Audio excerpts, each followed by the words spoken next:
And we wanted to make sure everyone had a chance to read that and to take a look at that. And it's a new focus for us, or not a new focus, but a more refined focus for us. A little bit about APPIC. We are now at 1,007 current programs, although we have minus 12 internship programs compared to last year at this time. So there's a little bit of a transition going on here. Lots of people are having some look at their funding issues, and I'm sure that's part of that issue, as well as some having difficulty getting psychology trainees. There are 780 internship programs. 45 of those are from Canada, 227 postdoc programs. If you'll take a look at the next point there, there's 677 APPIC members are APA or CPA accredited. We now have 92, which is down from 222 in 2016 of our internships that are not accredited, because you can see that there is a trend there, and there's more announcements to come on that later today. And some of you are familiar with our doctoral program associates. These are the 444 doctoral training programs in Canada and the US. And a few of those are accredited on contingency, but they are all required to be accredited on contingency, or have a site visit approved to send their students to the APPIC match. 8 of these programs are teach-out programs from the Argosy programs that you may remember what disaster happened to them last year. And they have been nicely integrated into current programs or existing programs, but they will phase out as the teach-out programs phase out. Just a little bit about a quick update, talk a little bit about IPCs, our match release requests, our membership directory changes, the ASARC concerns there, international issues, and our committees and our central office. So IPCs are our informal problem consultation, which began many, many years ago under Steve McCutcheon and Dr. Nadine Caslow in providing this kind of informal problem consultation here. There is a little bit of a trend here. You can see quite a jump between 2019 and 2020. We are at 257 requests for consultation as of last Friday, or last July 31st. That's quite a bit more than the full entire year of 2019. And if some of you might guess, there are several of these that are COVID-19 related there, and we are trying to keep up with those. Appreciate the board members' contribution to this to try to keep ahead of this, and appreciate our member programs reaching out for assistance, as well as the trainees and the doctoral programs. Here's a form on the website there that you can find under problem consultation, where you can request this consultation, and either myself or a board member will be in touch with you, or our match coordinator, Dr. Kylan, will be in touch with you about that.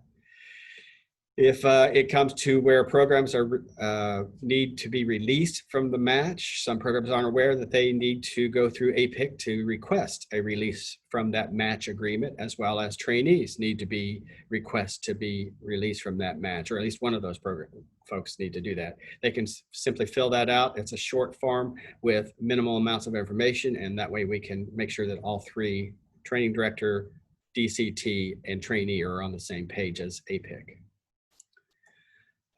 There's a little bit of change in our taxonomy here for our membership directory. We've changed it so that people can identify the training experiences at an APPIC member program for exposure, experience, emphasis, or major area of study. Lots of feedback from students saying that that's been very helpful. Wanted to also bring up the formal complaints that we also have on that problem consultation page there. If IPCs can't resolve the issue, then folks are encouraged to file a formal complaint to have a thorough investigation, and that's led by the chair of ASARC, Dr. Ellen Ting, who is on this call today. So you can see those are already above the number that 2019 had, but the ASARC manages those very well, and we appreciate the work and energy that they put into those. Here's the form for that formal request for complaint. You do need to go through the IPC first. That is our requirement before an ASARC is filed, to give us an opportunity to help mediate or find some options or solutions to that. So another issue that we have is international issues. Crossing the border has become complex, and not that it's ever been less than complex. There are some additional hurdles and difficulties this year. Dr. Davis, Dr. Hurley, and myself are representing APPIC on this work group. Dr. Stuart Madden at the APA Accreditation Office, and Dr. Leslie Lutz from CPA and CPP are both on that work group there. And we continue to try to address those issues for our friends from Canada who want to come to the US and the US trainees who want to go to Canada for training. There are some complex issues there. There's a couple of webinars on the APA website that we would encourage you or your trainees to take a look at. It's very complex, and I wish I had the answers to that, but we try to work with you to figure that out. So I also wanted to take this minute or two to thank our APPIC committee chairs. I haven't mentioned Dr. Rodzinka here, who has been our internship membership and review committee chair over the last year, and previously she has been on this committee for 14 years. She is now head of VAPTC, and she will be assuming that role. And Dr. Deanna Smith at University of St. Louis, Missouri, will be taking over that role for that chair. And I want to thank Dr. Semino for her work in the postdoctoral membership and review committee, and Dr. Wayne Siegel, who I know is on this call as well today, for the chair of the postdoctoral committee. And I've thanked Dr. Ting, but I want to give her a second thank for chairing ASARC. It's a complex and difficult process to go through. And Dr. Deborah Bell, who is instrumental in helping us review doctoral program associates, and they're joining APPIC as an affiliate member. And then, of course, our diversity committee chair, Dr. Angela Kimmel here. This is just a little highlight of what APPIC Central Office does. People are not always sure what that goes on there, and this just gives you an idea of the activities that we are presenting and probably the approximate amount of time that we're spending on those kinds of issues there. As well as I want to introduce our staff here, Dr. Tiana, or not Dr., but Tiana Kasi and Jesse Shapley here are both instrumental in providing wonderful services to our members, and they are always helpful and always timely in their responses. And something new this year, we have moved all of our APPIC directories here. We have original copies of all of those. It was published between 1973 and still continues to be published. And those are now all available as PDF copies on the APPIC website. And I've mentioned Dr. Bell here earlier, but she is the chair or the editor of Education and Training Journal. I wanted to thank her for that as well. So if there's issues or stuff, you can certainly contact us here. There's a Q&A at the end of this, and I'm certainly glad to answer questions for that. But thank you for your time today. Thanks for that, Jeff, and thanks for all your work at Central Office. Even today, I see Jeff is sheltering in place in Houston, and so I appreciate you for showing up every day like you do. There's another chair who's a chair all by themselves. It's Cecilia Sun, who managed our listserv for almost a decade. So I want to acknowledge the work that she's been doing for close to 10 years and being our listserv manager. So thanks in addition to Cecilia. All right, Greg Kylan, you are up. Okay, hello everybody. I'm Greg Kylan. I'm the APPIC Match Coordinator, and my video appears to be turned off, which I will try not to take personally, but since Jeff is showing my slides, we can go ahead and move forward. So I'd just like to talk with you a little bit about the match and what's been happening with the match, and a couple of other semi-random things that I want to chat with you about. So next slide, if you would. Want to show you just what the numbers look like in terms of match participation. Jeff, are you able to move to the next? I'm trying. I got to admit a bunch of people here. Okay. My screen won't clear. Clady, can you? I seem to be stuck on this. Yeah, I don't have control of. Let me reload it, Greg. Okay. Jeff, just try hitting the space bar. Sometimes that works.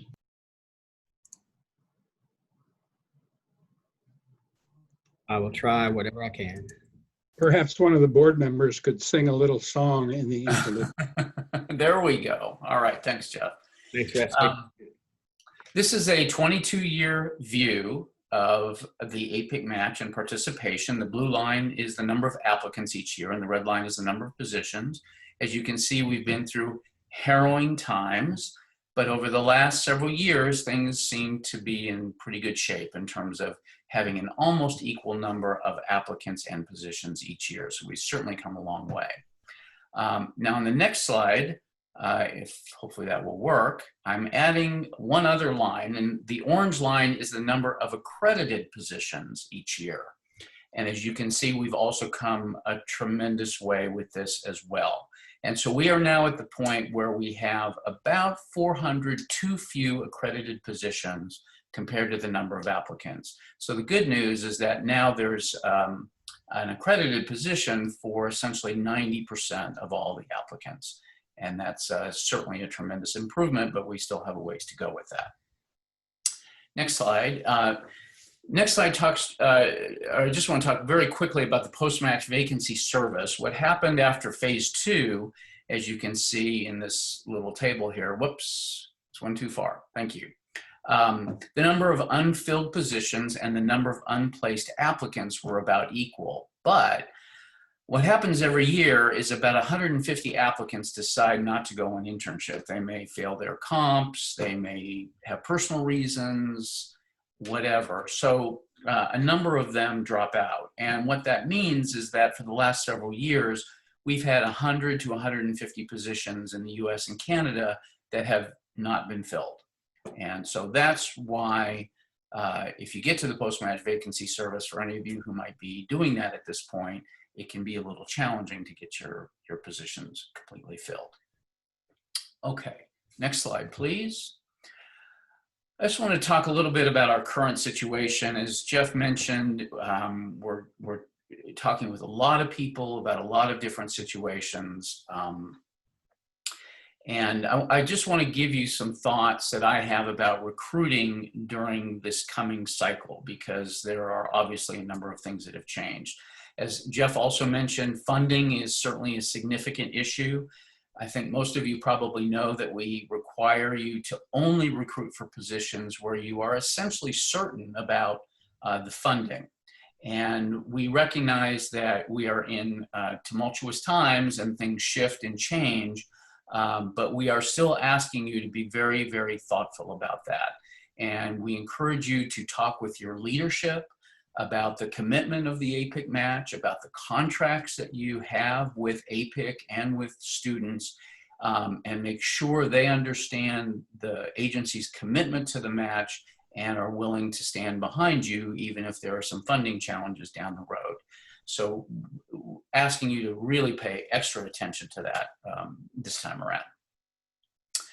Okay, next point is, same slide, I'm sorry, Jeff. I'm just moving on to the next point on that slide, is as I'm sure most of you know by now, APPIC has strongly recommended or asked that sites not hold in-person interviews. And what our surveys have consistently shown is that on-site interviews are things that applicants really, really like, despite the fact that they're paying all the costs to travel. And the lack of an on-site interview is going to make it much more difficult for applicants to really get to know your site and your faculty or your staff. So I really want to encourage you to work with your training staff to develop ways to market your site, to really help students get that flavor that they typically got during an on-site interview. I was talking with a friend of mine just yesterday, and she told me that she's in marketing, and she told me that you can apparently now take your phone, walk through your agency, take a video, upload it to a website, and it will create a 3D tour of your agency. And you may have seen this. A lot of realtors, real estate agents are using this to provide online 3D tours of homes. And so there's a lot of technology out there that can help you with this kind of thing. You might also consider redesigning your interview process simply from the perspective of maybe it's not just an interview, but it's also an opportunity to share more about your site or what you offer.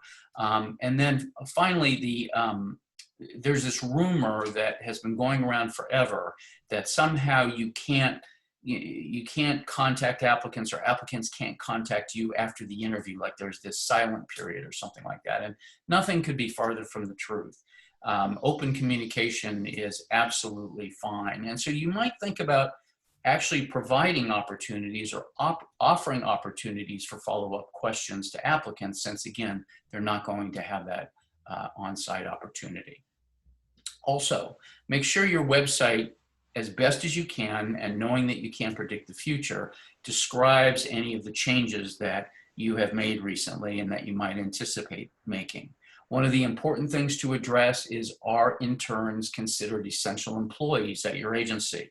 What happened this year is many interns were considered essential employees, and they had no idea until this whole thing happened that that was the case, and that there were requirements that went along with that. So disclosing that, along with any changes or anticipated changes to some of the things that I've listed there, are really important. The more information you can provide, the better. What we're trying to avoid, of course, is students who match to your site and then feel like they don't know enough about it, or get worried about safety-related issues. We want all of those to be addressed up front as much as possible. Okay, next slide, Jeff.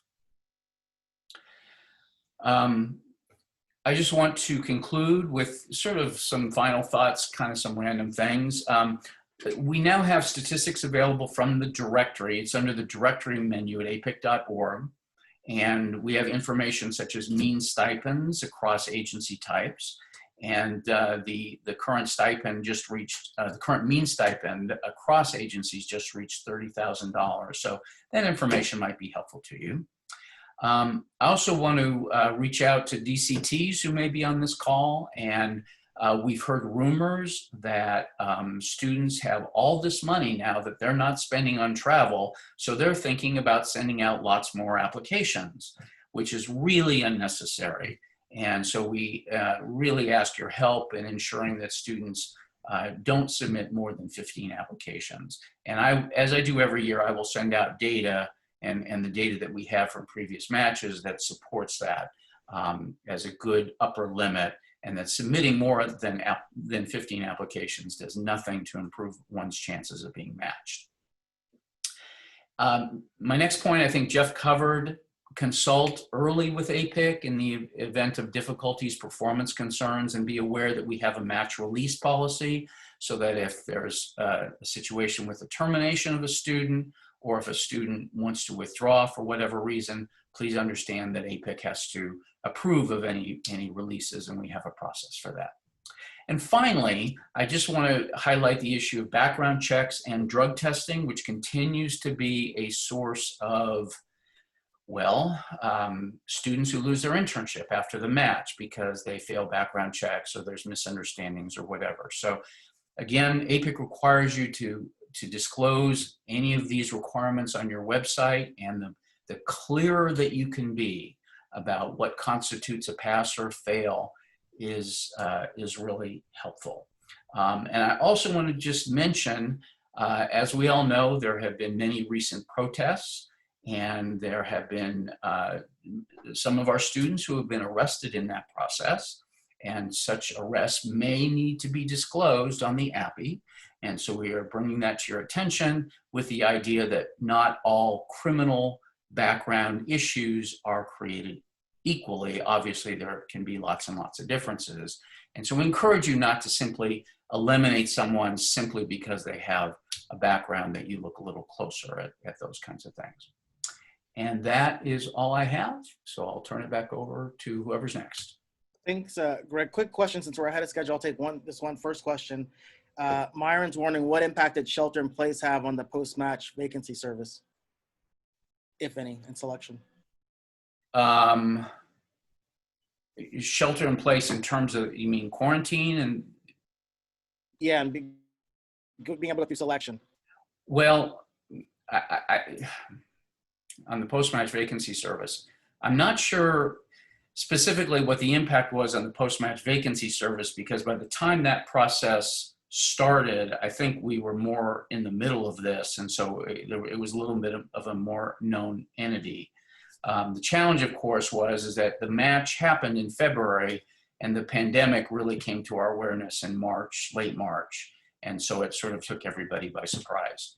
But I'm not sure I've quite answered the question, but that's what comes to mind. We can address it later if Okay.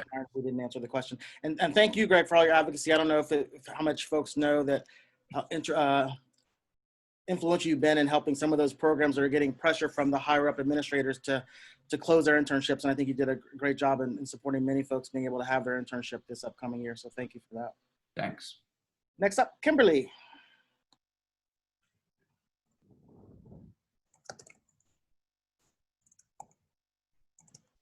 You're muted.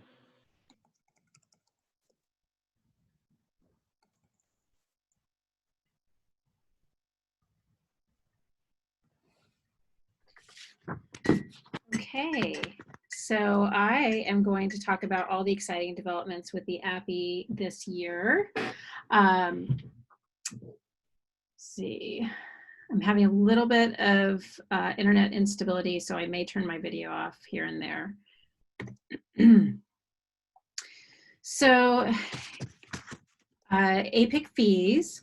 APPIC's committed to keeping the cost of internship applications as low as possible. We're happy to have been able to keep the APPIC fees unchanged for the last 3 match cycles. To offset the general cost of business inflation, we had to slightly increase the APPIC fees for this 2021 application cycle. We're pleased to be able to keep the fee increase rate lower than the standard US 1.7% annual inflation rate.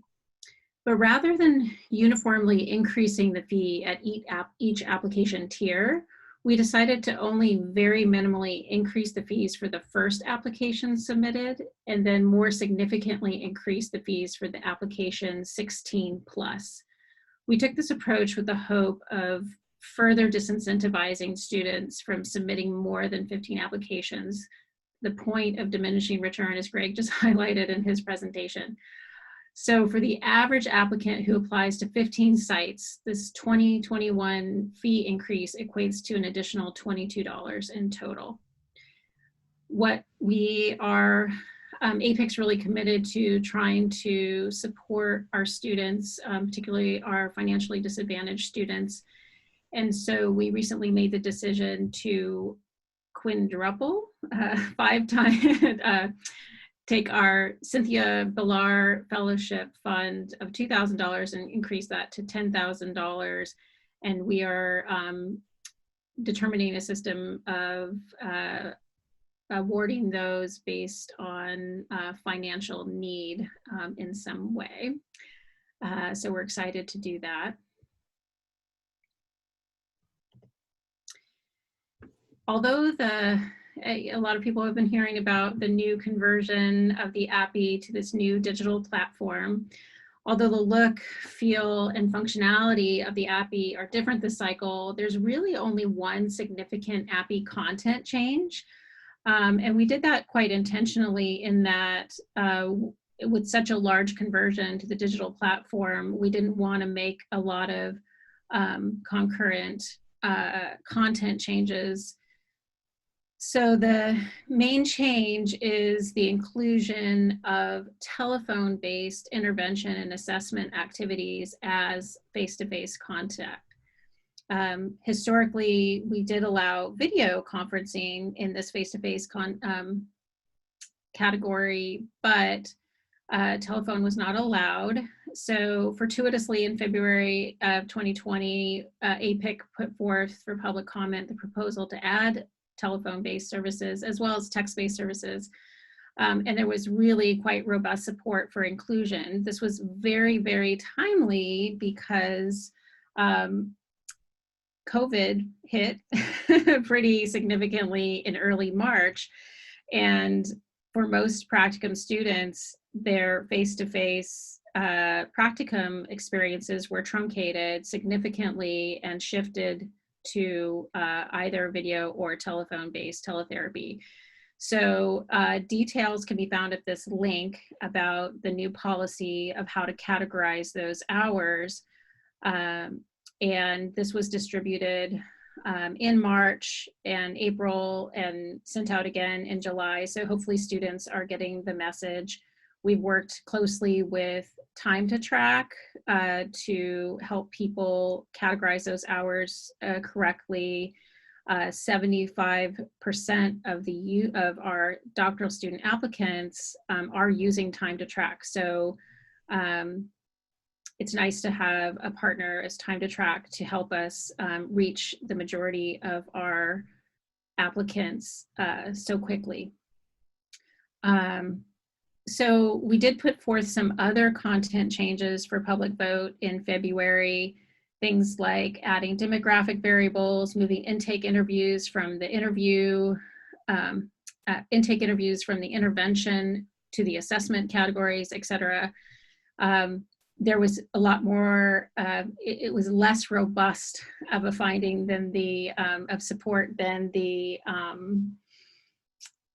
inclusion of telephone-based therapy. So the board is exploring these potential content changes further. Other possible changes going forward is we'd like to see some addition of some competency ratings, and there's been continued requests here and there from DCTs and internship training directors to better operationalize what does disciplinary action mean, remediation plans, et cetera, in that there is great variability across practicum sites and doctoral programs. So you won't see any of those changes in this cycle, and but you will likely see for future calls for public comment, conversation, updates through various communication means from APPIC. The really big news is that after 20 years of living on an antiquated digital platform, APPIC has been transitioned to a new, its new technologically advanced platform. It is live. Students can go on now and start their APPIC for this cycle. In terms of enhancements for our students and our DCTs, it's a much more modern, sleek, user-friendly interface.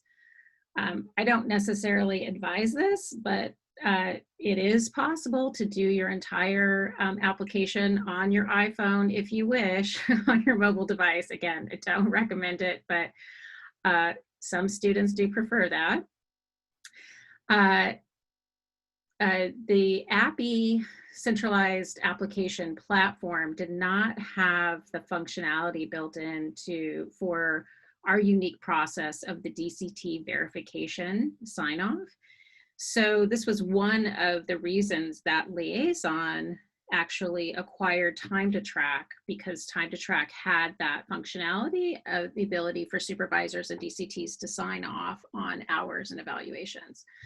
So now the APPIC and the Time to Track are officially integrated, but for those 25% of users, 25% of our applicants who are not Time to Track users, please don't worry.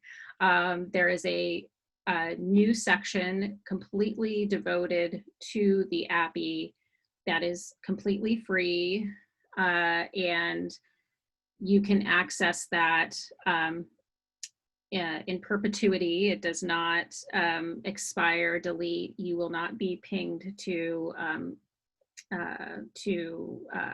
actually sign up and for a subscription of Time to Track. And also, just because we use Time to Track within this new section of Time to Track that's devoted to the APPIC, this does not mean that a non-Time to Track user has to line enter their data patient by patient. So we took great care to take our old APPIC hour summary tables and replicate those within Time to Track. So if I'm not a Time to Track user, I've been tracking my hours in a different way, I simply go in to Time to Track, the portion, the APPIC portion of Time to Track, which is linked to the APPIC. It's a simple click, and I will be guided with how I enter in my summary hours.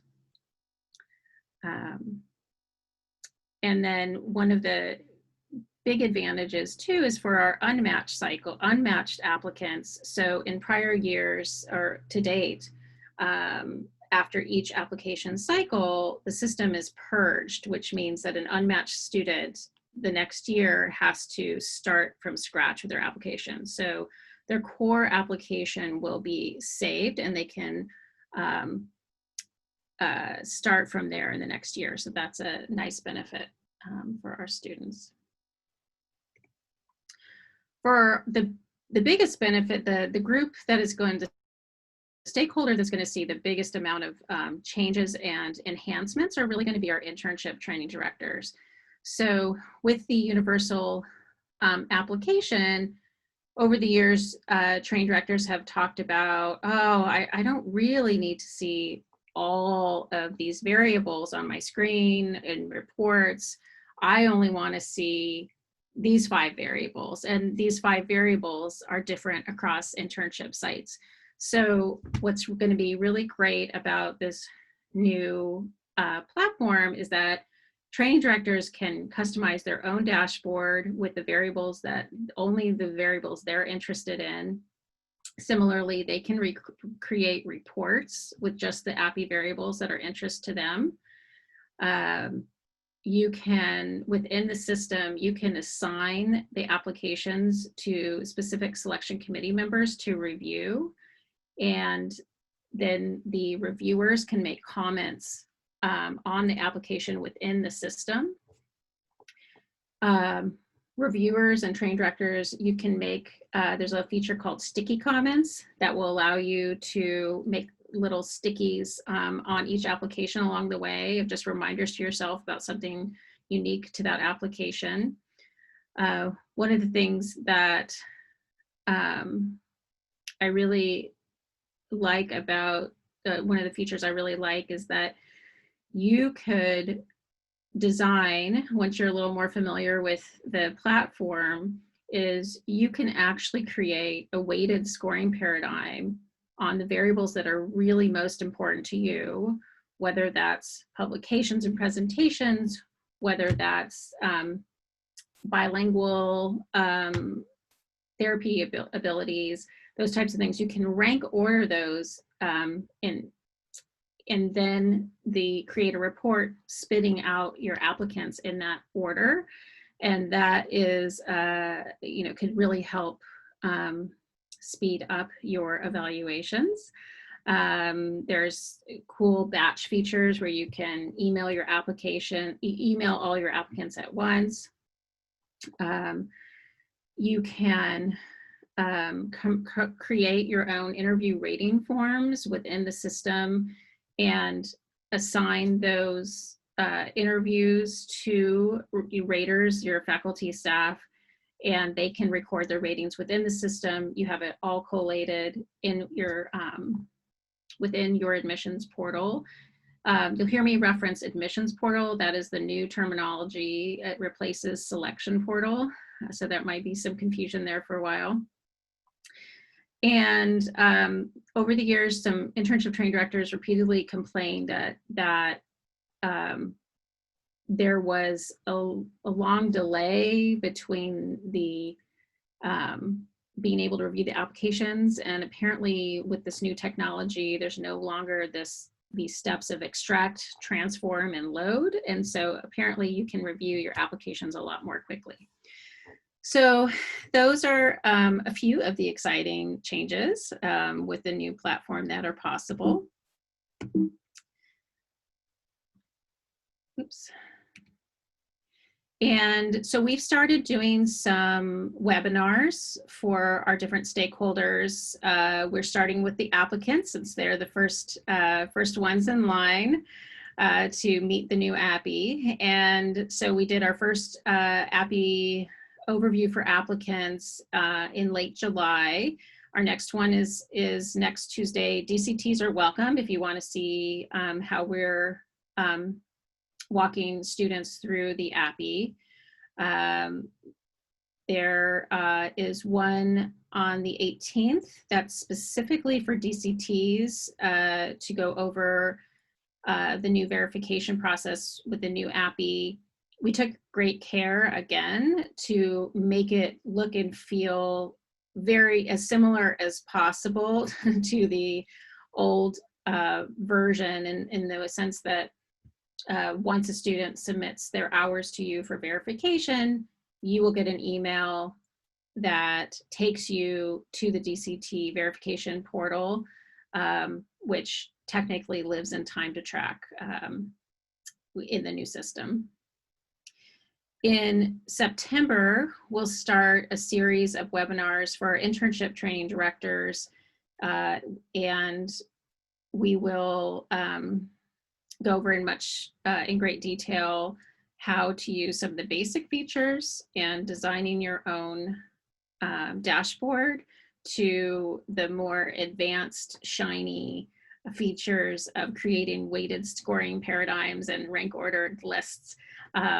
In addition to these webinars, which will all be recorded, we're also planning to do some drop-in Q&A hours, so that for all of these stakeholders, applicants, DCTs, and internship training directors. Although, again, I think the students are going to be the ones who have the least issues with the new version, and the internship training directors have the biggest growth curve with it, but it's all with really neat features. So excited about all of that.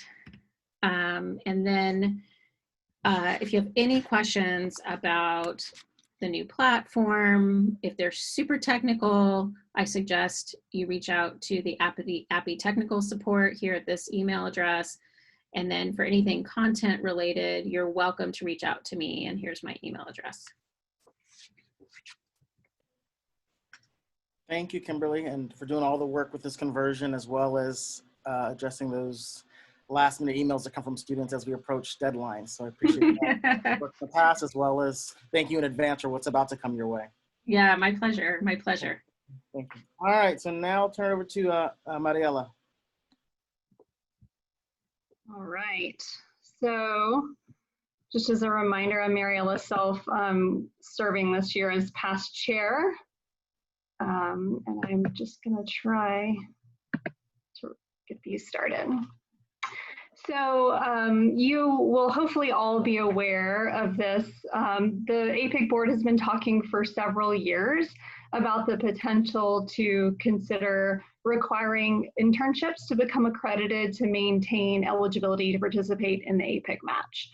So we have described this in a number of different forums and have engaged in wide-ranging strategies to solicit input about this potential policy change. So for those of you who engaged in some of those processes and responded to requests for stakeholder comment or engaged with us individually, we want to really thank you for that. That has helped sharpen our thinking and get us to the point that we're at today. So I'm really pleased to announce to you that earlier this week on Monday, the APPIC board unanimously voted to adopt this policy change, which I will talk with you about in a little bit more detail now. So first, at the outset, I want to make clear this is a policy that applies only to our full member internship program, so it does not apply to provisional members.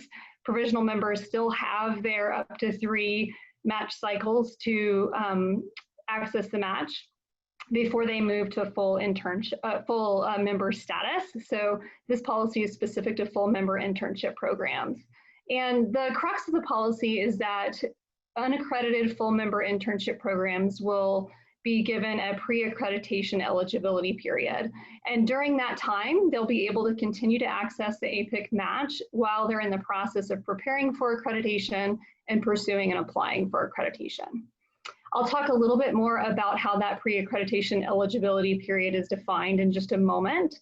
But once a program has the eligibility period is expired, then the program needs to be accredited by either APA or CPA as relevant, or to have had a site visit for those bodies granted in order to maintain their eligibility to continue participating in the match. Once the eligibility period expires, if a program has not attained accreditation by those bodies, then they would only be eligible to participate in the post-match vacancy service. So let me just talk for a minute about the pre-accreditation eligibility period. So for our current APPIC full member programs that we have currently that are not yet accredited, if they were members as of July 1st, then they are now entering their pre-accreditation eligibility period. That period will extend all the way to July 1st of 2023. So they will have that extended amount of time to work toward accreditation.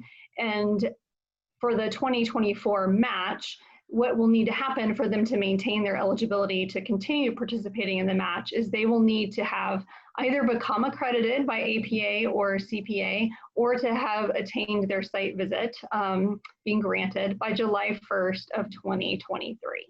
So this is how this will be implemented for all of our currently unaccredited full member internship programs. For new programs who are not yet APPIC members or will be becoming APPIC members in the future and will be unaccredited at the outset of their membership period with us, what happens for those going forward is that their pre-accreditation eligibility period will start on the date that they become APPIC full members. And then that will extend for no less than 3 years. For logistical reasons, the eligibility period will always expire on a July 1st date. So programs will be afforded no less than 3 years, but depending on the date of their membership, they may have a little bit more of the margin until we get to July 1st. So for example, if we had a new program that became an APPIC full member in December and they were unaccredited of this year, they would have until July 1st of 2024 for their pre-accreditation eligibility period. And then after expiration of that period, they would need to have become accredited or had their site visit granted, or they would then only be able to access the post-match vacancy service. So I'm just going to talk for a minute about our rationale for pursuing and ultimately adopting this policy. The APPIC board believes that accreditation offers increased quality assurance for training programs. And as Jeff described our mission at the outset of our meeting today, that renders this policy change consistent with APPIC's mission. Greg had also shared match statistics as well, and we have seen over the last few years that accreditation is increasingly important for programs to have successful recruitment outcomes. So we would anticipate that our programs who proceed toward accreditation would derive significant benefit from becoming accredited in their recruitment of interns. The APPIC board also felt like it was very important to preserve a pathway for new programs to be able to develop. We also heard that feedback from different stakeholder groups. So we spent a lot of time discussing that and ensuring that we were able to preserve a pathway to do that. And that is actually a significant reason that we instituted provisional membership this time last year, was to ensure that there was a mechanism for new and developing programs to get started and to become APPIC members without sort of shutting that door. We also engaged in a really wide-ranging effort to gather input about this deliberation. We had a couple of different stakeholder comment periods. Many of you participated, so thank you for that. We engaged training councils about their perspective. We queried students who had applied in the most recent match and engaged in a number of different reach outs to individuals and groups. And the sum total of that feedback was that the majority were in favor of this policy change. And so that was helpful to see. We also more recently did a survey of our current unaccredited APPIC member programs to let them know yet again that the board was continuing to carefully consider this possibility. And we asked them if we did enact this policy, what their intended response would be. And of course, we didn't have a complete response rate of our whole 92 programs that Jeff mentioned earlier, but of the programs that did respond, which was a hefty number, 75% of them indicated that if this policy were enacted, that they would intend to pursue accreditation. So we were encouraged to see that number as well.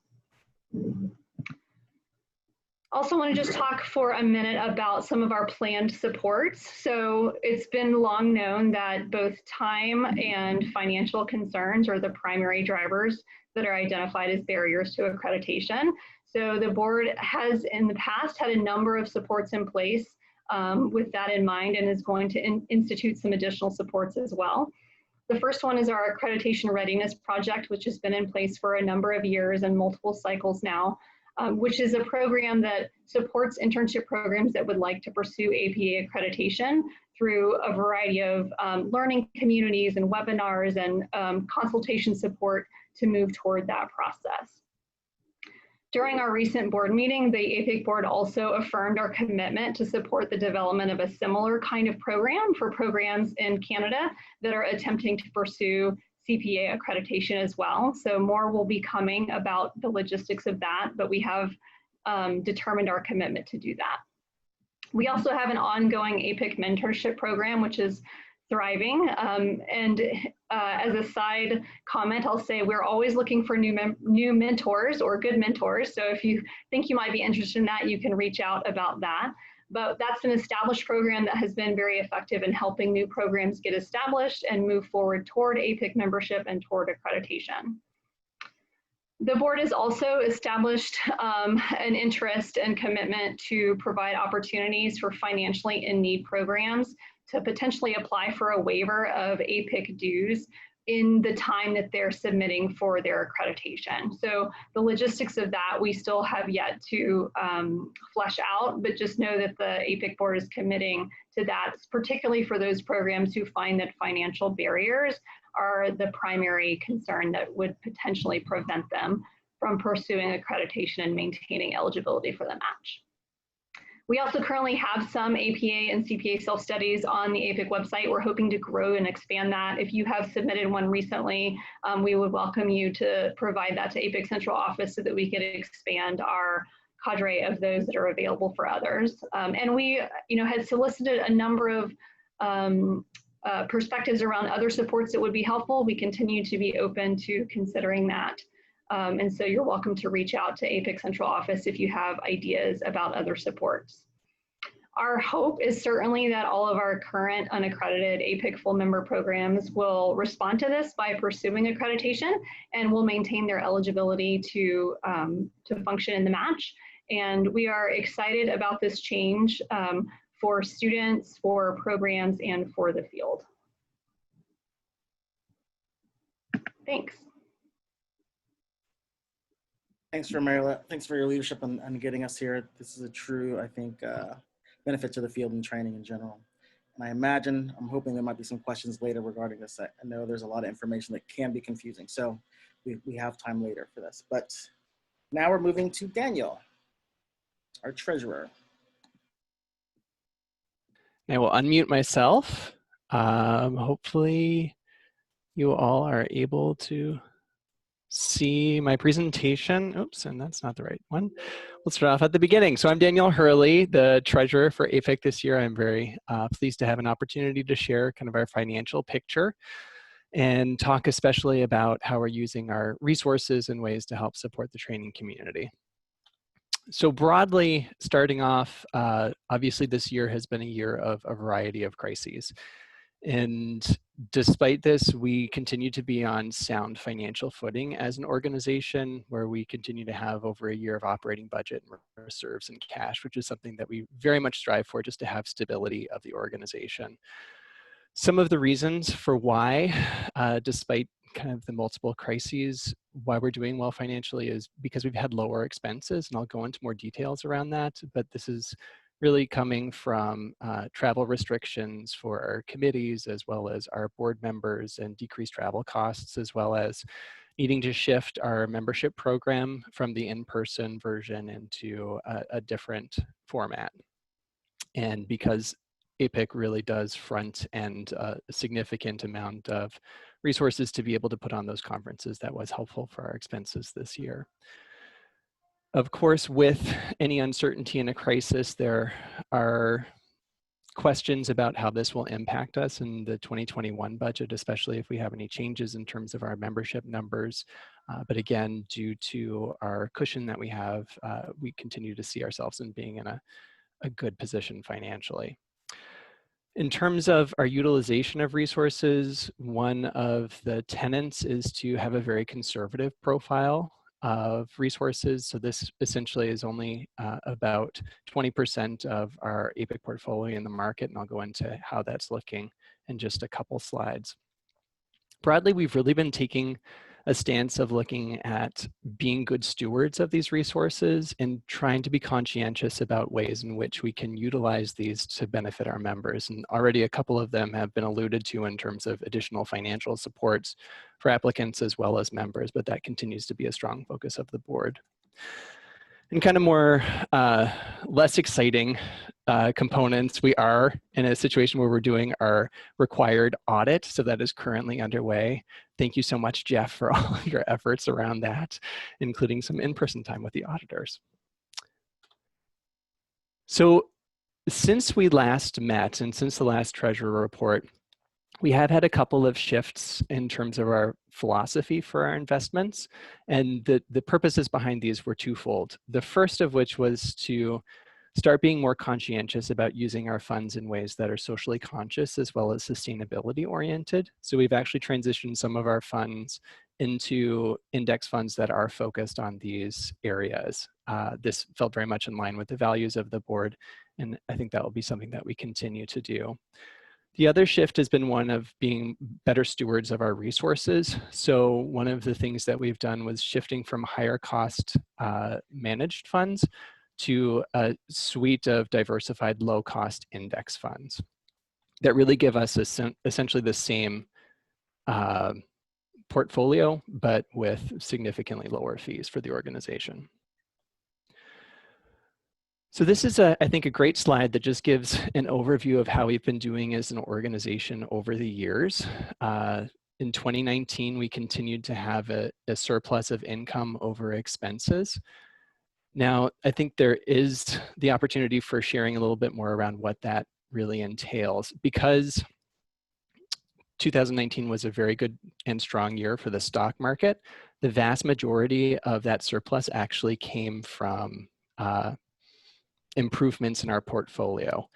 If we didn't include that, we would be much closer to even, with only about 44,000 of income over expenses. And with the nosedive in the market, pretty much the majority of that went away at the beginning of 2020, though we have been able to recuperate some of that. So here's our overarching suite of Fidelity resources. So the largest portion of those are in CDs. I'll talk a little bit more about what that latter looks like. Again, when talking about some of our lower cost index funds, that was the S&P 500. We continue to have a strong focus on the Ginnie Mae fund, which is deemed as being another conservative investment, as well as our money market fund. That's a little bit higher at this point than we would typically have it due to actually a couple of our CDs maturing. Then we have the bond index fund, an international stock index fund, and then our sustainability fund that I think will grow over time in terms of proportion of our resources. So here's our CD distribution ladder. As you can tell, we have quite a big gap in 2024. So that will be something that we'll be using some of those funds in the money market account to fill out. And that continues to be a goal of the organization, to have these funds be ones that are utilized in a way that we can access those while getting some benefit financially of the organization while having them be very secure. So when thinking more so about our current state for 2020, we as an organization are one that tends to get the vast majority of our income on the front end, and this is because of our membership fees being due at the beginning of the year. So we're pretty much on target for where we would be any other year, with about 97% of our income coming in thus far. On the flip side, our expenses have been lower than typical, as I alluded to previously, and this is lower than it would have been in prior years. And again, that's due to the decrease in travel expenses, as well as the shift in terms of our in-person conference. Now, our expenses are evenly distributed throughout the year, so this will continue to increase as the year goes on. Now, in my mind, this is really the biggest component outside of we're doing okay financially as an organization. The board very much views our resources as ones that are meant to be used to better the training community as a whole. And I just want to take an opportunity to go through some of the ways in which we're doing this. So as Kimberly alluded to, we have ongoing investments that happen in terms of making certain that things like the APPIC are up to date. We continue to invest in our APPIC directory, our UPPD for the postdoctoral side, as well as our APPIC and enhancements are rolling out every year with that. Also with the internship match, I think for folks that aren't on the board, it might come somewhat as a surprise, but we have to pay a significant amount for the match process. And when looking at the totality of it, really, we break even in terms of the expenses and resources that we put into facilitating the match, as well as the fees that we get from it. So we really do view that as an investment in the training community. We've been working on better supporting our postdoctoral programs, and I'll talk about the postdoctoral membership readiness project, but in terms of other things, we've been focusing on our postdoctoral committee and trying to continue to enhance things like the UPPD and the APPIC system. The TEP journal is also a resource that we invest in. Typically, the amount that we put in for the journal actually exceeds what we get in royalties. And that is a very important benefit for our members and the organization and the community as a whole. Obviously, our membership conference, which is shifting to online. As Kimberly mentioned, we've quintupled our Cynthia Bollar Scholarship Fund, really shifting that to more of a needs-based style. We've also supported the CCTC conference, which is an every decade about conference pulling together the variety of constituencies within the training community. And this has shifted in terms of being an in-person version to another, but that's been something that we've been supporting with resources. Then getting into some things that are near and dear to my heart, the Accreditation Readiness Project, which supports American programs moving towards accreditation on the internship side. And this is we're in our 5th iteration of that. Our postdoctoral membership readiness project is meant to help support programs that are postdoctoral programs that aren't yet APPIC members and giving them supports around that. Both of these we do in conjunction with Clover and have been perceived as being very popular and very successful by individuals who have been taking part. And I am the point person for both of those, so if you have any questions about those or would like more resources, please just let me know. And as Mariella mentioned, we are committed as a board to supporting a pathway for finding supports for our Canadian internship members that are not yet accredited to move towards CPA accreditation. Then this will be discussed later on by Shona, but we've been really trying to use some of our resources to increase the number of webinars as well as kind of more town hall meetings to support our members during this time.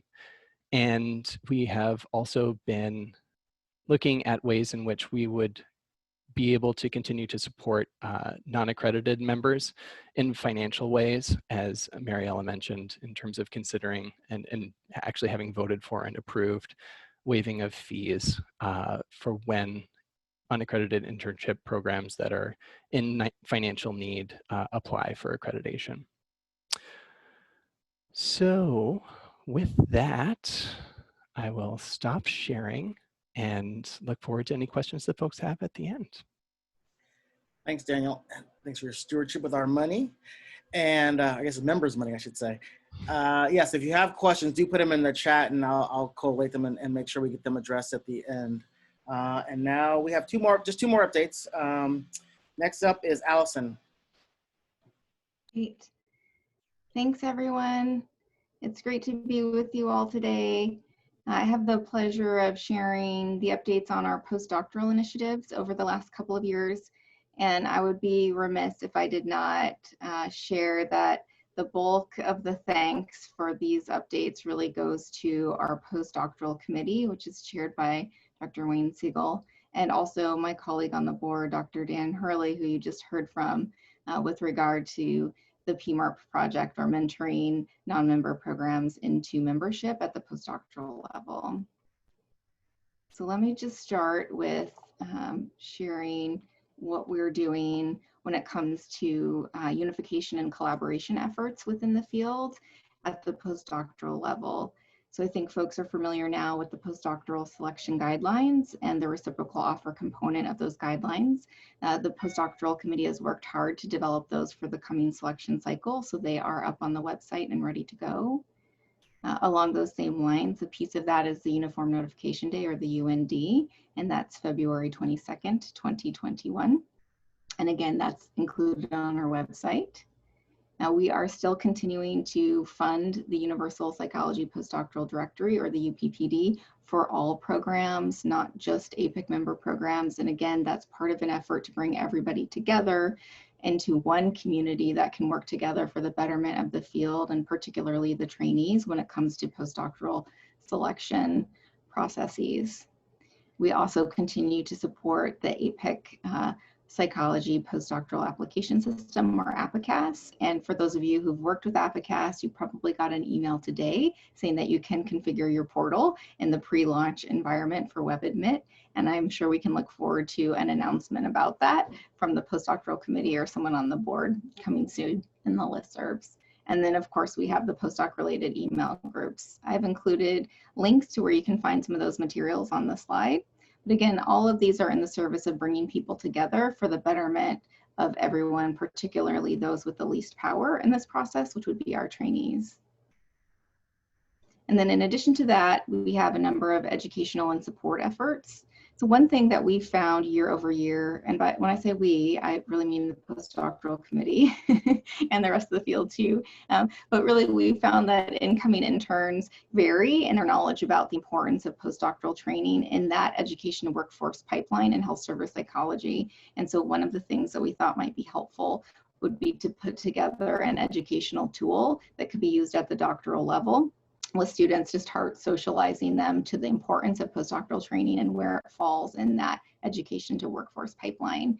And so that is available on our website, that PowerPoint, and anybody can download it and use it with their students and in their programs. Similarly, we have a PowerPoint on the postdoctoral application and selection process, and this is for education of interns and certainly internship training directors as well. And each year for, I think, and Wayne can chime in and let me know, I feel like it's been about 5 years now, we've done webinars on this process to educate the field, both for training directors as well as applicants, so interns who are applying. And so we have a plan to implement that webinar series again this year, and also we record the webinars, and webinars from previous years are available on our website. We have FAQ sheets about the process available for anybody who would find them beneficial. And last year, the postdoctoral committee put together very helpful timelines on application and selection, and they have infographics too. And these are great for interns and training directors educating themselves about what to expect with the typical process for applying for a more research-oriented postdoctoral position versus a more clinical-oriented versus clinical neuropsychology and so on. And then a tool for the applicants is a sample spreadsheet of how you might track and maintain your own personal ranking system for the sites that you're applying for postdoc. And that's all available on our website. And then again, as I mentioned, these education and support efforts here are geared more towards trainers rather than trainees. So the last slide was more about what's available for trainees and trainers. This slide really is more geared toward what we have available for trainers. So again, that application and selection timeline document and the infographics about those timelines for different types of application processes for different types of postdoctoral programs. The webinar series, which will launch again this year, as well as the recordings from previous years, FAQ sheets, as well as common myths about following the postdoctoral guidelines and the UND. And then, as you heard my colleague Daniel earlier speak about, we have the Postdoctoral Membership Readiness Project, or PMERP, and this is for training directors and programs that are non-members of APPIC and listing their programs in the UPPD who would like to become APPIC member programs. And again, I have links below for where you can find those details on our website. And so again, I want to keep my comments brief so we can get to discussion because there's been so much that's been shared today. But I would like to extend my deep gratitude to the work of the APPIC Postdoctoral Committee, particularly the leadership from Dr. Wayne Siegel, the chair, as well as Dr. Daniel Hurley with the PMERP endeavors. So thank you. Great. Thank you, Allison. Yeah, thanks to the postdoc committee for all that work. And Shona and Matt.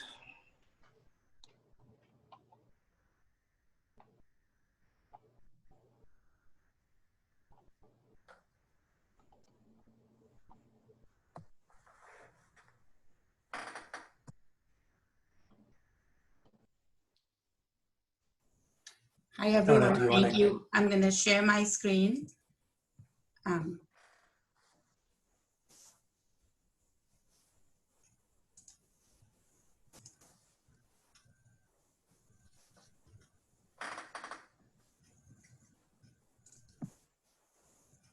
sorry, I'm having some technological problems here.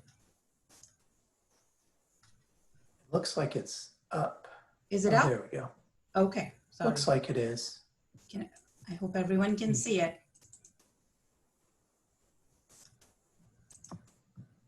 All right. So I'm going to talk briefly about the benefits for our training community and some of the outreach that we have done in the past year. Matt and I will be sharing some of that information with you.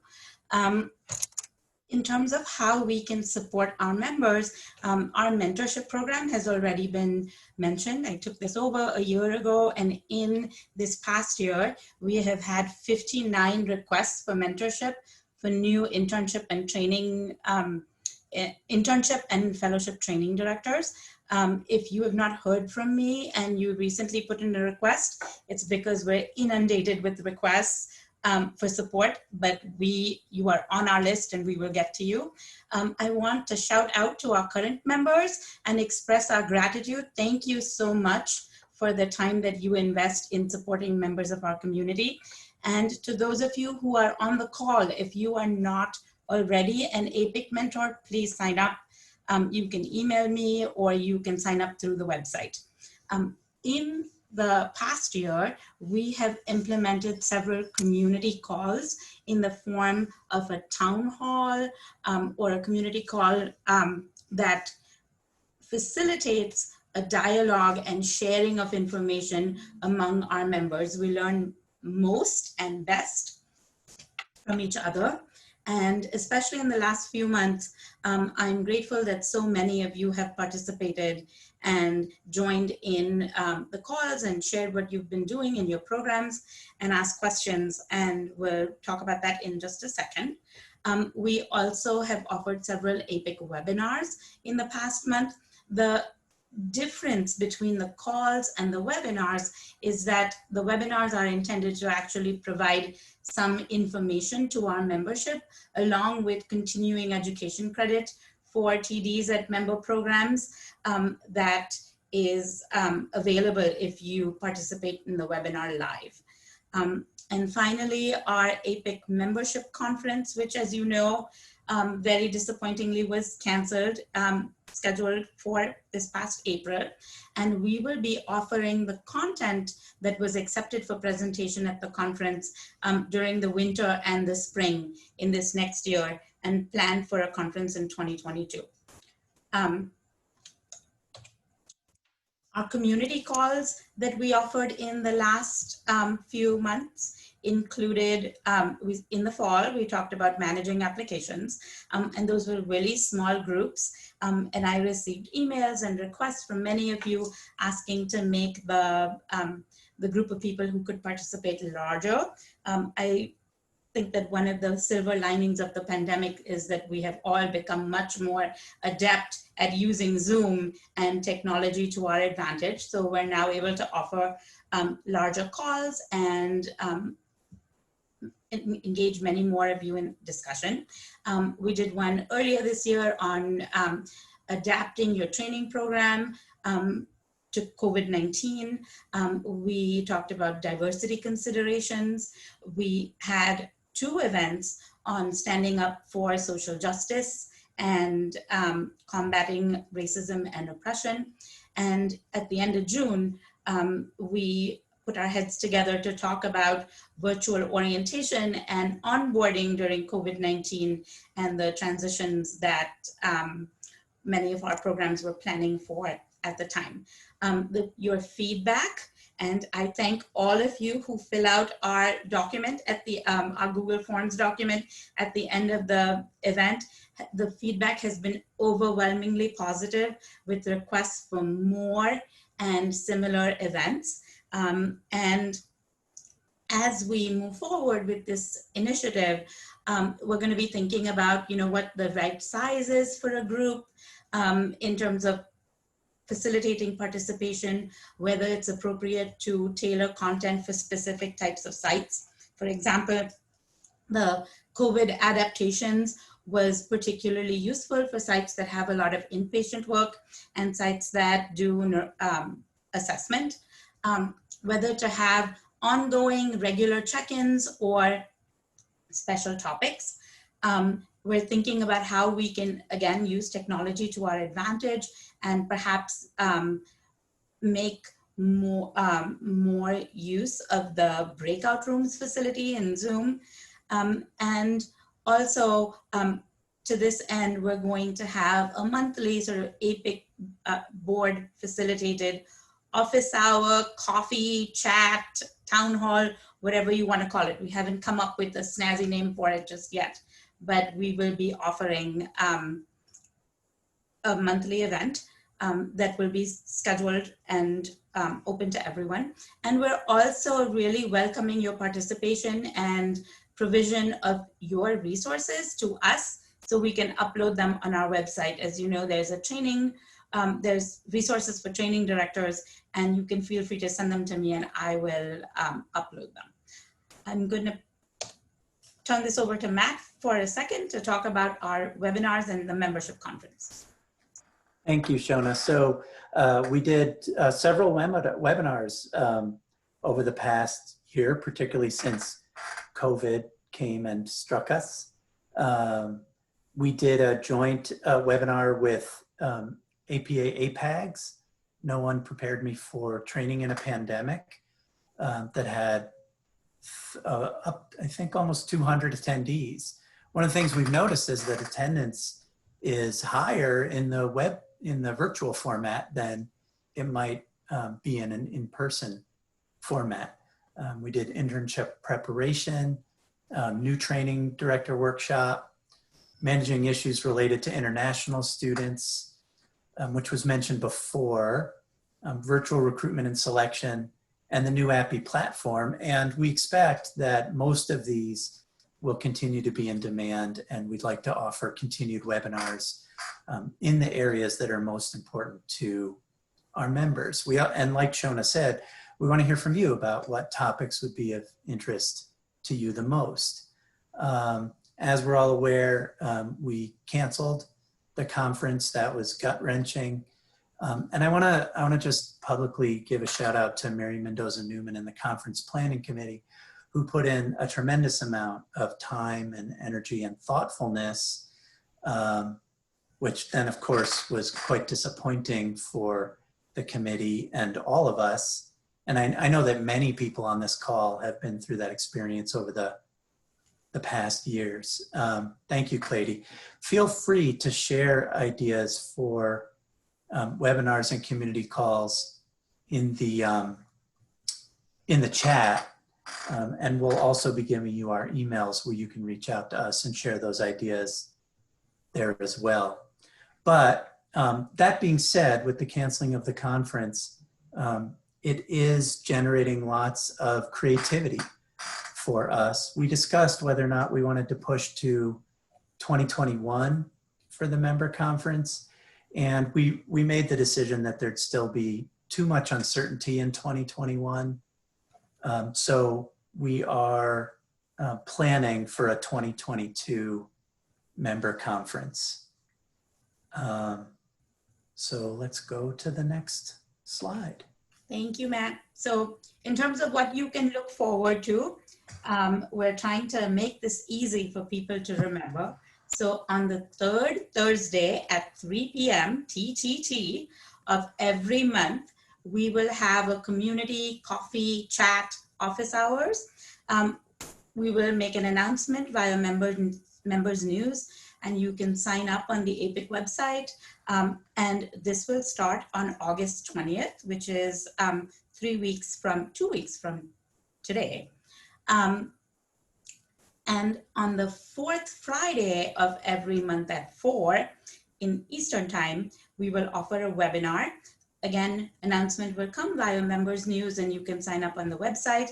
And we have already planned our programming for the fall. So on the 28th of August, Dr. Jean Twenge, who is going to be our keynote speaker at the conference, will be discussing generational differences and how understanding them will contribute to improving training and teaching in psychology.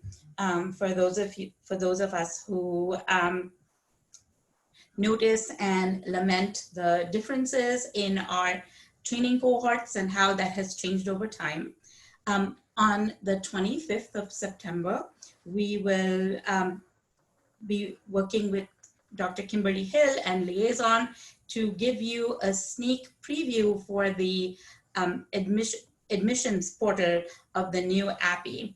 And on the 23rd, our plenary speaker from the conference, Dr. Orlando Sanchez, will be presenting a new paradigm for cultural competency training. Thank you all for joining us. Our silver lining again is that through these virtual means, we are able to connect with so many more of you. The testament to this is in our business meeting today. We have over 100 people. I'm not sure that's happened before, but we would love to hear from you. Please email us, put comments and questions in the chat, and reach out through the website. Thank you. Yes. Oh, and Mary made the comment. Yes, we will develop a calendar of events with these 3rd Thursdays and 4th Fridays that we will be sending out so people can schedule that well in advance. Thank you all.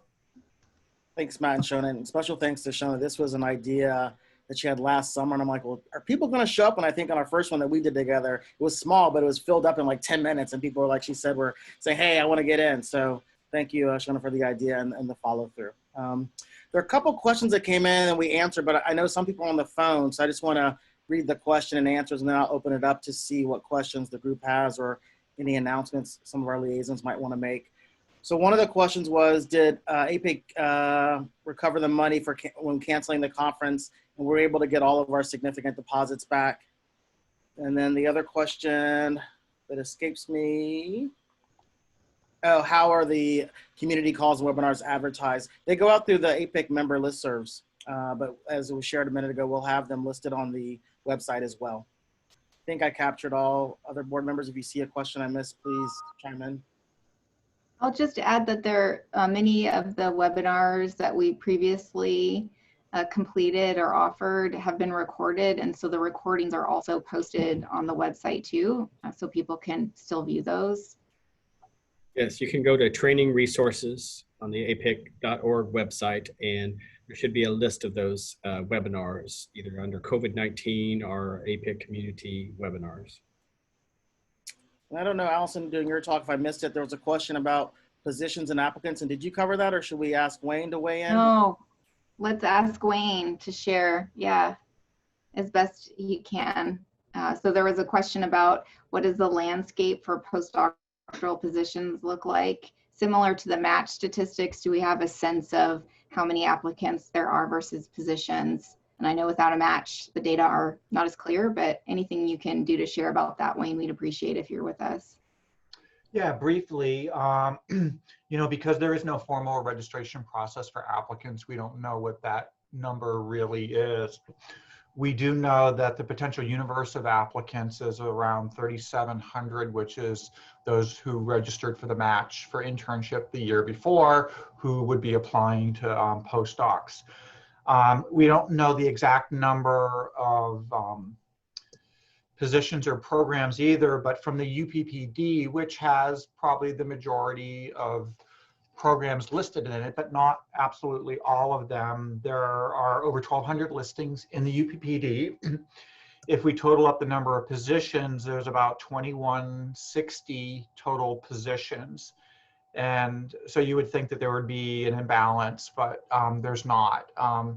Based on unfilled positions, estimating around 20% of postdoc positions don't go filled.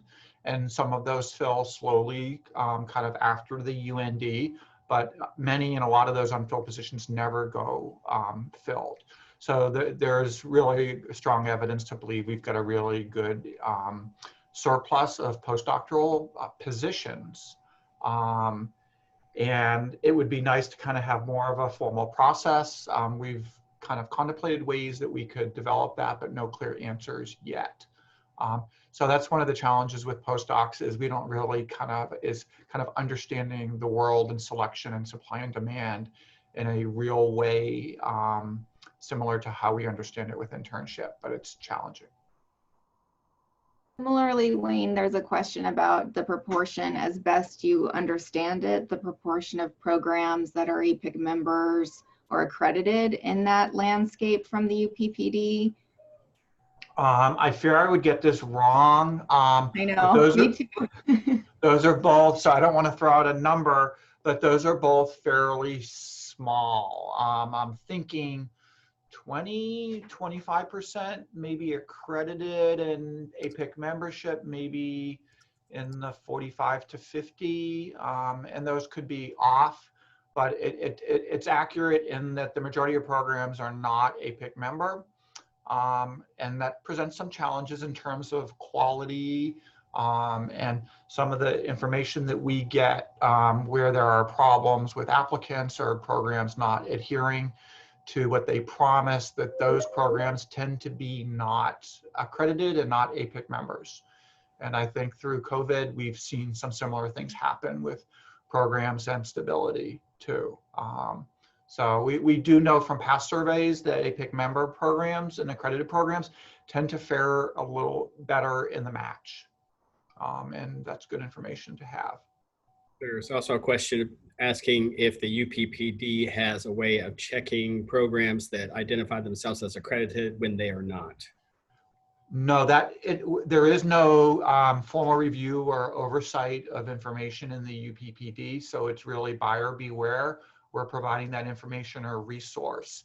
So APA lists their accredited programs and encourage programs, applicants who really want an accredited program to double check that information. Check it on the program's website and through APA's website. So we don't vet that. We just don't have the resources to do that. We wanted a way to capture more of the universe of programs in one place. And so that's where we're at now. In the future, maybe there's a way that we could tighten this up more and provide more of a mark of quality for programs listed in the UPPD. But now it's just inclusive. I wanted to respond to one of the questions in the chat about the webinars. They are recorded and they're all on our website. They're really intended for training directors rather than for students. So the ones which are tailored for students are the ones that have to do with training in the pandemic. And those were developed in partnership with APEX. But the ones that APPIC has hosted are really for you all, for the training community. And the student APPI ones are geared for the students as well. Yes. And then I see a question in the chat from Jeanette, which is asking about the consequences for postdoctoral programs for not following the selection guidelines and making offers on UND. And I'm assuming maybe part of that is there a consequence for APPIC member programs for not doing that? And at this point, the consequence would really be more about, are they saying that they're following in their public materials and then they are not?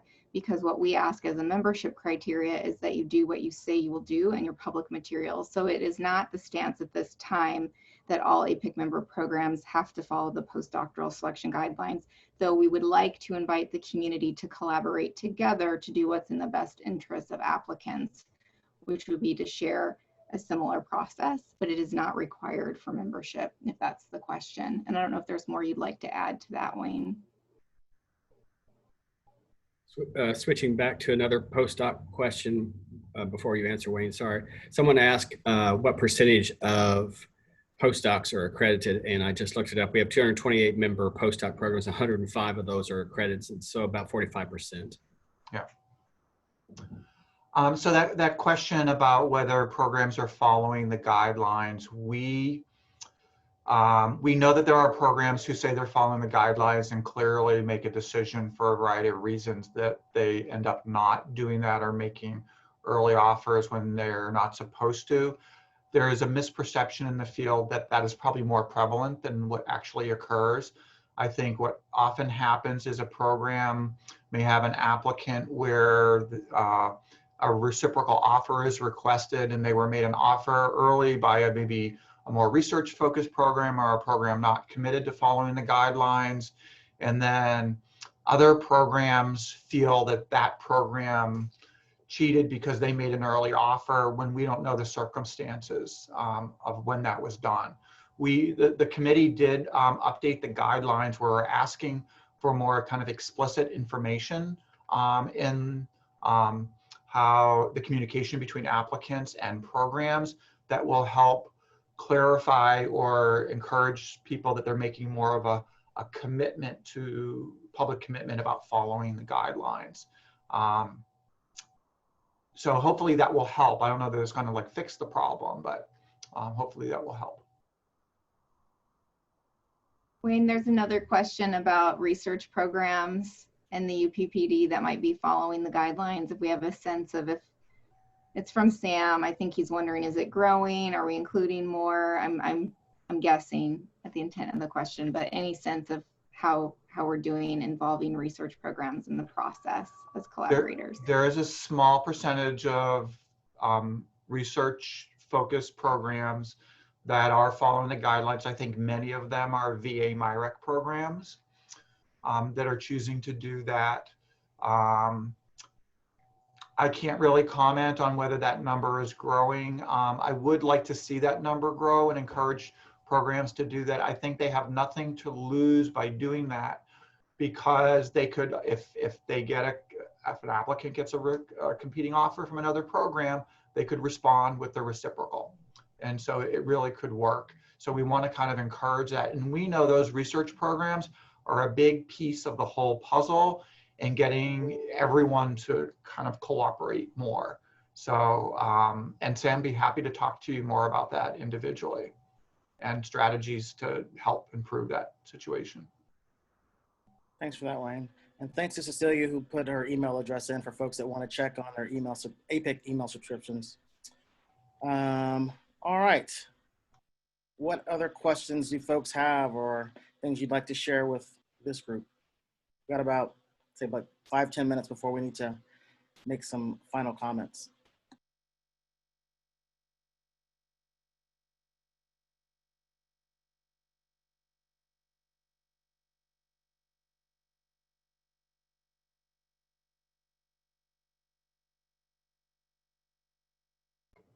Myron's just put a reminder in the chat that doctoral internship training directors and DCTs who might be here, just a reminder that there's new educational materials about postdoctoral training on the APPIC website, and they might be helpful to your students or yourselves as you prepare either your doc students for further training or your current interns for applying to postdoc. Thanks for the reminder, Myron.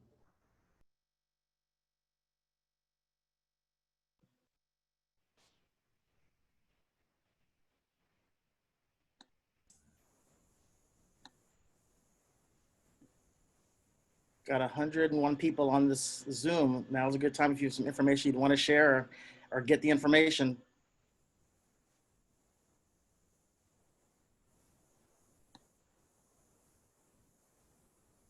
Also, if you have ideas for webinars or for community calls that you would like to be more topic focused, feel free to put them in the chat.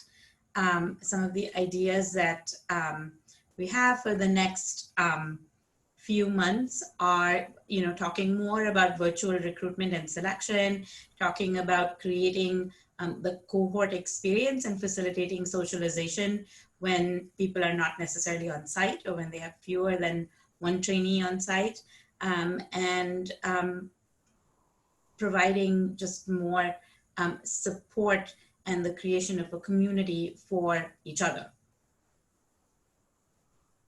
If I could add along those same lines, I'm personally very interested in, and I talked with the board the other day about strategies to for socialization, socialization among kind of your internship or postdoc class, but also with the faculty. And I know a lot of people are holding virtual meetings, but kind of if there's unique ideas that people will come up with, feel free, send them to me.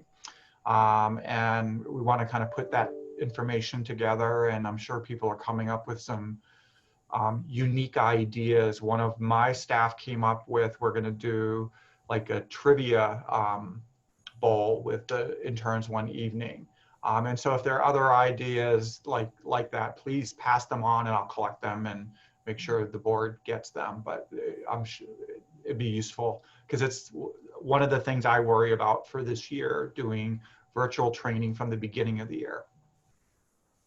One of the events, one of the presentations that was accepted for the conference was on promoting a growth mindset and resilience among trainees. And I think that we will be adapting that presentation for the virtual context because we've continued to implement our resilience program. And that webinar should be coming up in the winter. Michelle, do you want to say more about the SIPAC? Sure, absolutely. So from ASPPB, a couple of highlights. Let me pull up my liaison report really quickly, but the biggest news is SIPAC became active effective July 1st. I suppose just in time.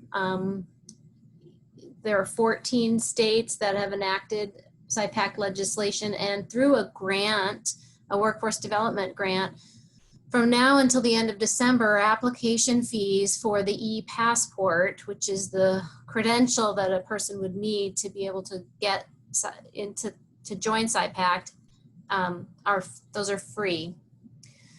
So I'm not sure if people know what SIPAC is. I can certainly say more about that if I'm assuming people know what that is. Not everybody, so I'll call up heads going sideways. Okay. So SIPAC is the Psychology Interjurisdictional Compact. It's an interstate compact designed to facilitate the practice of telepsychology and also temporary in-person, face-to-face practice of psychology across state boundaries. And there are, as I said before, there are 14 states that have already enacted legislation. I imagine there are going to be more and more. So the jurisdiction, I can tell you, yes. So those jurisdictions are Arizona, Utah, Nevada, Colorado, Nebraska, Missouri, Georgia, Delaware, Texas, New Hampshire, Oklahoma, Illinois, Pennsylvania, and Virginia. For the most up-to-date information, you can go to www.scipact.org, and you can join a listserv and a notification. You can get texts on when new legislation is up for debate or when it's being signed by the governor, like through step by step through the legislative process, and you can become involved in knowing what's going on. And certainly, if you're interested in pursuing SIPAC for your own state, ASPPB offers a great deal of support for advocating legislatively. So members, so if you are a psychologist in a SIPAC state, you can practice across jurisdictional boundaries into another SIPAC state without having to get licensed in both states. You just have to get the e-passport, which is it's a credentials review. And if you're coming from an APA accredited training program, an internship, it's a I dare say a pretty easy review, but it's $400 that you would save if you were going to take advantage of this window of opportunity that these applications are free. So it's definitely a good thing to talk to, well, for anyone here that's interested. And then also while our students may not be eligible for the free application, they certainly want to be thinking now about their applications for e-passport, so that if they're in a jurisdiction that is part of the compact, they can practice across the state lines. Thank you for that. That's very helpful. No, the SIPAC does not cover trainees working under psychologist supervision at this time. The commission right now is just focusing on licensed psychologists.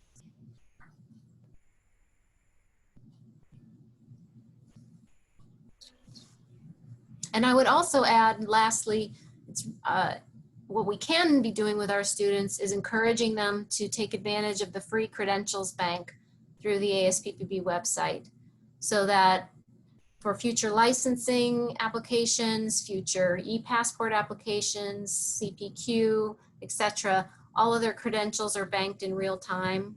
Internship hours are attested to in real time, etc., etc. So their applications are just going to go that much more smoothly if they get those credentials banks started now. Thank you. Mm-hmm. Time for one last question or update.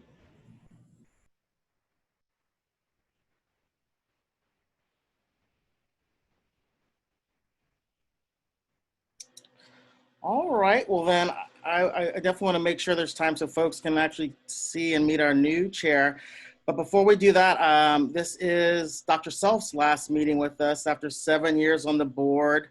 Those that know her know the true leader that she is, and much of what you heard today around some of our policies is direct reflection of her leadership and kind of pushing us to the finish line. And I think over the last few days, we've been reflecting on the stamp and legacy that Mariela is really leaving all of us, and the training field in particular. And so it has truly been a pleasure to kind of follow truly behind, and at times, sometimes with Mariela. It's been an inspiration. So thank you, Mariela. And I know we'll continue to collaborate given your love and passion for training and education.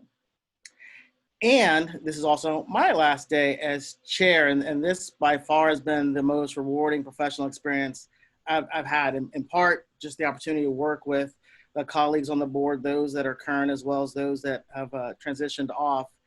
And in addition to just collaborating with other folks, whether it's with APA, CCTC, being able to advocate for interns and postdocs through the informal problem consultation has just been very, very rewarding. And it's something I'll take with me. I feel like I learned much more than I gave, but I'm definitely open and wanting to pay it forward as we continue to serve future psychologists. And so I just want to thank the board for their patience with me this year. It's definitely nothing like we predicted, and I look forward to serving with the board as past chair. I feel fortunate that I do have an additional year to continue learning with y'all. So thank you. And with that said, just as sad as I'm to leave this role, I am more excited about the opportunity to hand over my gavel to, I think, a true social justice warrior who is going to be a fabulous chair this upcoming year. Equally inspirational, and it's with great satisfaction that I hand this over to you, Allison. You ready? I'm ready. There you go. Welcome, Allison. Chair Oscar. Thank you, Clady, so much. I want to thank you, Clady. I feel like that's the most important thing to do right now, is to say thank you to you for being the responsive, supportive, collaborative, inclusive leader that you are. You have this ability to be calm in the eye of whatever storm we're in, and to call from the team around you, whoever that is. I know it's not just our board, their strengths, and to bring out the best work and the best abilities in all of us, so that together we can do stronger work as a team. And it's been such an honor to be at your side while you've guided us through this experience in the pandemic in particular, like you said, something that none of us could have predicted. And I am so humbled to follow you as chair. I don't really have words to express what it means to me, and my deep gratitude for you continuing to be at my side as a past chair as we all move forward together in these really uncertain times. So I just want to invite everybody here today to thank Clady, Dr. Davis, for guiding our training community and our organization through this really challenging time that we find ourselves in. Thank you. Show us your plaque, Dr. Davis. You have that? Yeah.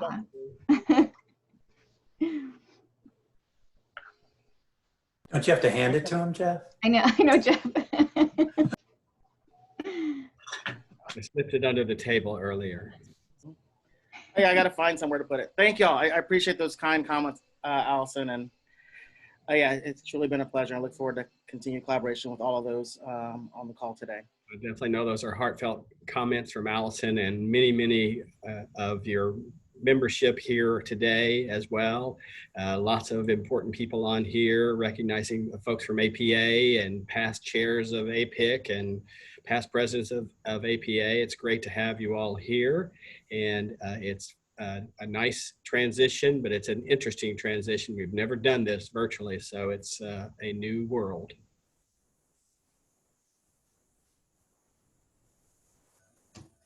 With that, Thank you, everyone, for being with us.